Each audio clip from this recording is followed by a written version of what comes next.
Welcome to video number 2. In yesterday's video, I asked you to consider strategy change, okay? Modifying your strategy.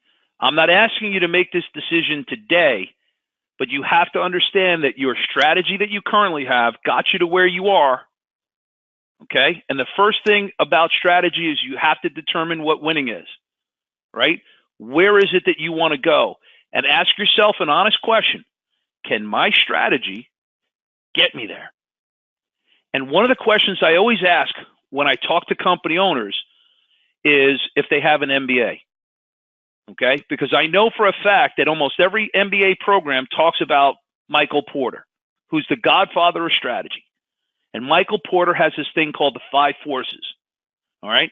The 5 competitive forces that every company competes against for profit.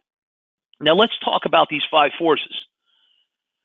In some industries, rivals are the premier competitor. In some, it's the negotiating power of buyers. In some, it's alternates. So as a marketing agency, for example, boy, oh boy, we get our butts kicked by all 5. Your business, your vertical, your industry might be different. That's okay.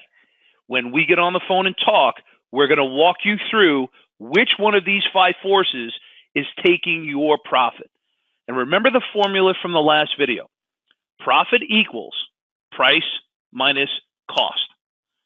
Because as we go through each of these 5, you're going to ask yourself a very simple question. How do rivals cost me money? How do they cost me profits? Because they do. And there's a very real way that you can beat them. But if you don't have a strategy that beats these 5 forces, that's the reason why you're never going to go from 10 million to 15 million or 50 to 70, all right? Or whatever number it is that you've decided in your mind, okay? So at a bare minimum, you sat here through 2 videos, and what you know now is that you have been getting up every morning trying to grow your company's profits. And ask yourself an honest question. Did you know who you were competing against? Because if you can honestly answer that question, then you have to ask yourself the next question. For example, if you said, Tom, I don't know.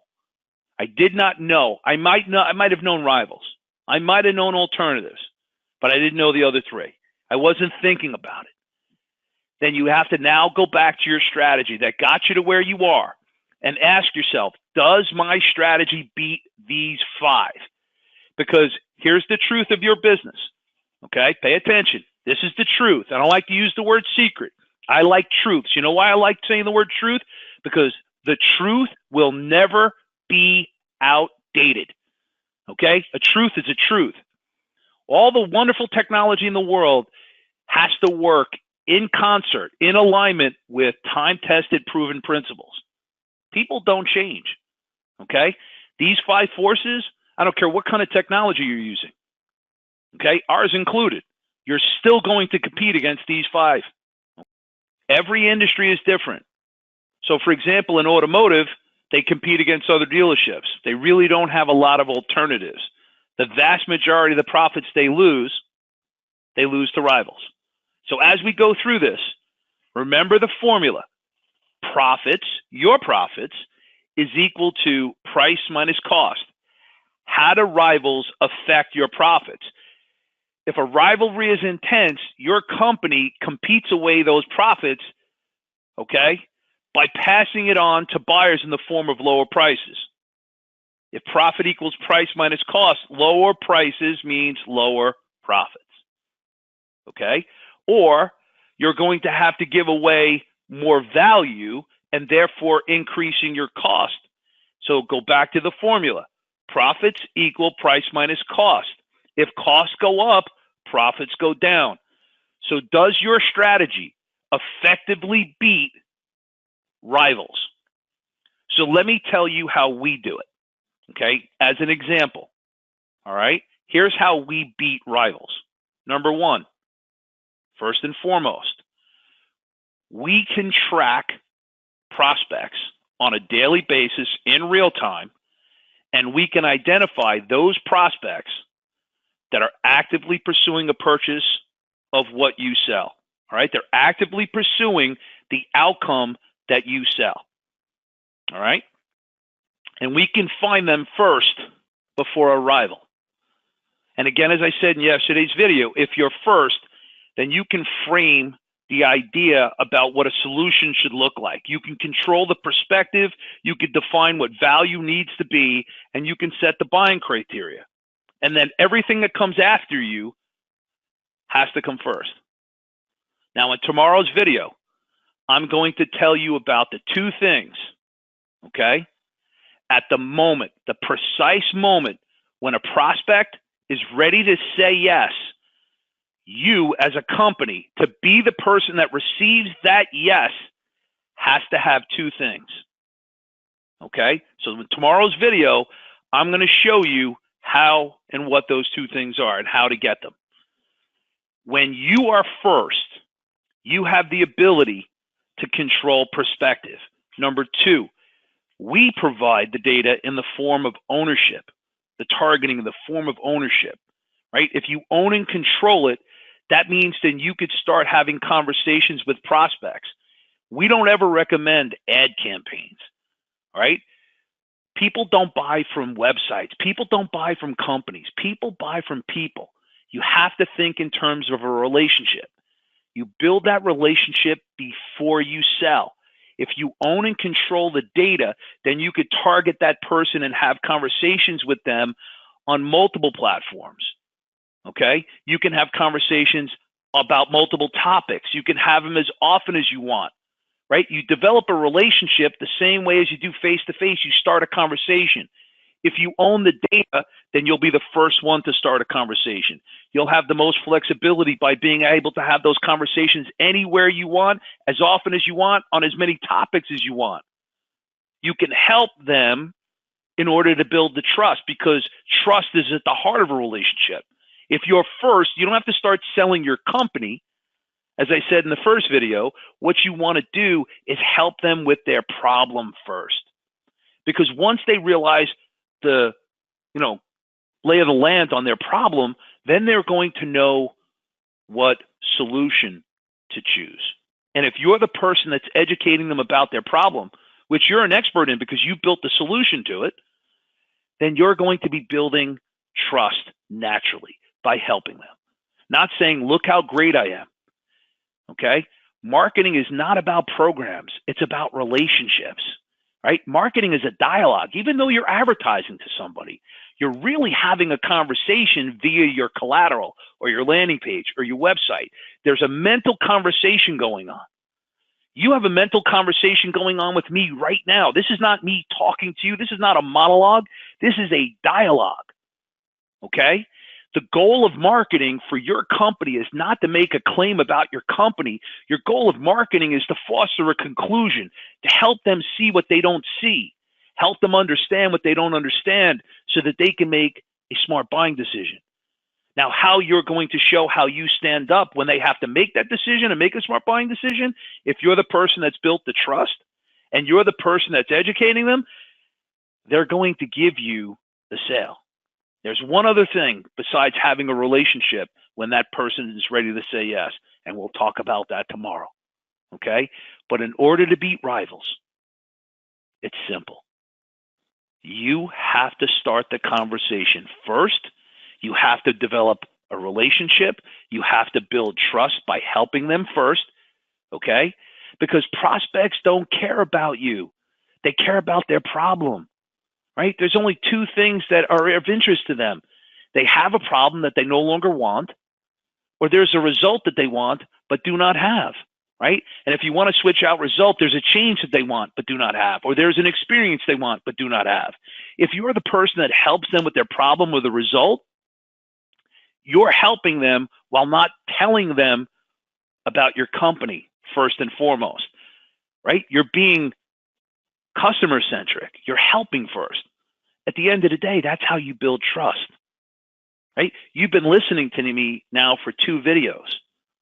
I'm not saying you trust me fully, but obviously you're still here and you're still listening and hopefully learning and applying what I'm teaching you, and we're slowly developing a relationship. Okay? I'm not asking you to buy. I'm helping you fix your problem. Your problem are the 5 forces. If you want to grow profits, you have 5 forces that you lose profits to. This is how you beat rivals. Okay? Powerful suppliers. You compete against suppliers, right? How do you do it? Take Google and Facebook, right? If Google and Facebook charge higher prices or insist upon more favorable terms, they lower what? Your profits. Go back to the formula. Profits equals price minus cost. If they raise prices, your costs go up. If costs go up, profits go down. If they change terms, they increase cost, profits go down. Do you have a solution to a powerful supplier, specifically Google and Facebook? Now, before I tell you how we do it, let me be the first one to tell you, I am not anti-Google. I am not anti-Facebook. Okay? What I am is platform agnostic. Okay? You should use Google and Facebook. Okay? But you should have a solution and a strategy that offsets their power, that enables you to get what you want without having them control your profit.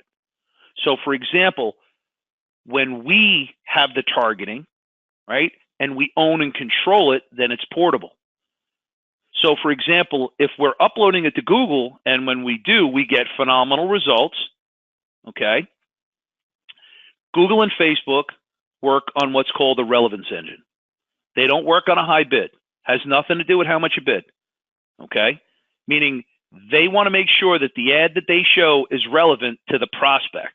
They don't care about you as an advertiser, because that person is going to come back multiple times if the ads are always relevant to them. They're going to come back and do keyword searches. They're going to come back to Facebook and spend time.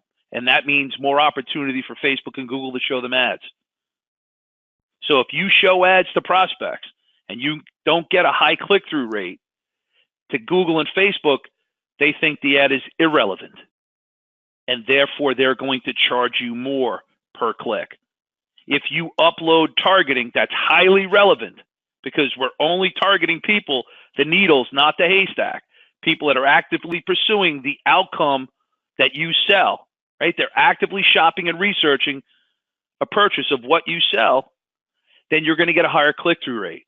And Google and Facebook work on a relevance engine. They're going to give you a lower cost per click. And that lower cost per click, okay, is going to result in a lower acquisition cost. Now think about that formula again. Profit equals price minus cost. If you're the first one, you're building the value. So you're going to have a better chance of getting a premium price. And if you're not at the mercy of your supplier, then you're going to also be able to get a lower cost. Now, this video isn't about me. It isn't in tremendous detail about that's just one of the ways. There's multiple other ways in which we can help you beat powerful suppliers. That's just one. So if you want to schedule a quick exploratory call with us, you can, and we can go into tremendous detail. All right. The next one is powerful buyers, right?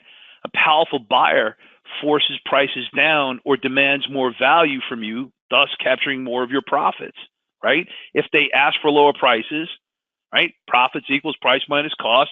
If price has to go down, profits go down. Right? You're not getting a premium price anymore. Your profits go down. If they ask for more value, your costs go up. Costs go up, profits go down. This is exactly why you're not making money. So how do you offset powerful buyers? Well, here's the first thing that we do. If we control who's in market, knowing who's in market, we don't have limited prospects to talk to. So our pipelines are full. You see, if you're only getting a handful of people, you're going to let them dictate terms. You're going to let them dictate price. That's the first thing. It's like playing poker and having a small amount of chips. You're afraid to say anything because you're afraid to lose what little you have. If you have a small amount of leads, you're going to basically kiss up to every single prospect because you're afraid they're going to walk. Prospects know this. That's why they're powerful buyers, right? The true phrase for this is not powerful buyers. We had limited space in the slide. It's the negotiating power of buyers, right? Same thing, powerful buyers. Their negotiating power goes away when they're one of thousands that you're communicating with. Number two, and probably just as important as the first one, when you're able to start the conversation while they're researching their problem and you're building a relationship and you're having a conversation and building trust, what happens to that prospect before they get on the phone with you in today, 2018, is tremendously important. Because at each step, the prospect makes a decision. Do I believe that you're capable and trustworthy to get me to my destination? And you see, this is the hardest thing for companies to understand. And this is something that you can implement today in your marketing collateral, your website, and your sales process. Companies don't care about you. They care about solving their problem. They care about the result that they're after. Their first destination, first and foremost, is to make a smart buying decision. Okay? It's human nature, right? Human nature demands, as a buyer, that you always want to make the best decision possible. Nobody wakes up in the morning and goes, oh man, I hope I get screwed today financially, right? They wake up, people want to get something for their money. They want to make a smart purchase. That's why they research before they just buy, right? These are not simple purchases. We're not talking about the speed rack at the supermarket and buying a pack of gum. We're talking about a complex sale. We're talking about things that have ramifications. So they have to take their time. Now, in that window of your sales cycle, there's the beginning, the middle, and the end. You have to meet them first and foremost where they are, and that is in the research stage. That is in the research stage of their problem. It's very important if you can understand where they are, because that dictates how you communicate to them. If I were to meet a woman in a bar and I walked up to her and I said, would you marry me? And I could be the greatest guy in the world, the best looking guy, and I'm both of those things. She's still going to say no. Why? Because she doesn't know me. She doesn't know if she can trust me. She doesn't know if I have any value, any redeeming qualities. I don't know squat about her. So there's no way that she can make a decision like that. I have to meet her where she is. And where she is I'd like to meet a nice person, and let's take it from there. That's where they are. And where they want to go is they want to be with someone who's a good person, right? They want to maybe be in a relationship with someone who's loving and caring and can help fulfill, be fulfilling, right? Whatever a good relationship is, everybody has their own definition of that. Those would be my three, all right? For you as a business, you have to meet them where they are. And where they are in the beginning is they want to make a smart buying decision. They want to make a smart buying decision about their problem. So for them, they want to research this. They want to get an idea. The same way you're on a video for this many, minutes, because you want to make a smart buying decision. You want to get a result that you don't have. That's why you're listening to me right now. Okay? Threat of entry. I'm sure that there are plenty of companies that are getting into your business every day. And new companies mean new rivals. New companies mean new alternatives. Okay? What is the entry barrier to protect your industry from newcomers? Because they add new capacity, right? They offer extra products that compete against yours. All right? And more companies sprout up every day. And the same thing with substitutes. Now, I can tell you in the marketing field, there's tons of alternatives. Tons, right? You don't have to just hire me. There's all sorts of things you could potentially do. Now, obviously, we think there's an advantage to us over all these other things, but it goes back to what I was just saying. If we're not communicating to you the value of what we do, then how can you measure us against an alternative? I'm sure in your industry, right, in your vertical, there are products and services that meet the same basic need as your company provides. And what those companies do is they rob your profits. Okay? When you're communicating, with prospects. You have to be able to help them. And at the same time, demonstrate how your value proposition stacks up against. One of the biggest problems I see from companies is that they do not know how to identify their value proposition. Okay? And they do not know how to express an effective value proposition. And the value proposition you offer answers the question, if I'm your ideal prospect, why should I buy from you? The center of appeal is want. So tell me why somebody should buy from you, okay? And it has to be something that they want. Now, if we know that they're looking to solve a problem, or if they know that they're looking to get a result, you can't say something like, we care about our clients. Yes, that's appealing, but that's not something they want. If my hair is on fire and you do a good job of getting there on time, but not very good at actually putting the hair out, well, does it really matter that you're expeditious in arrival? That's not something I want in a high interest way. It's valuable, but it's certainly not going to deliver the solution to my problem or produce the result I want but do not have. Okay?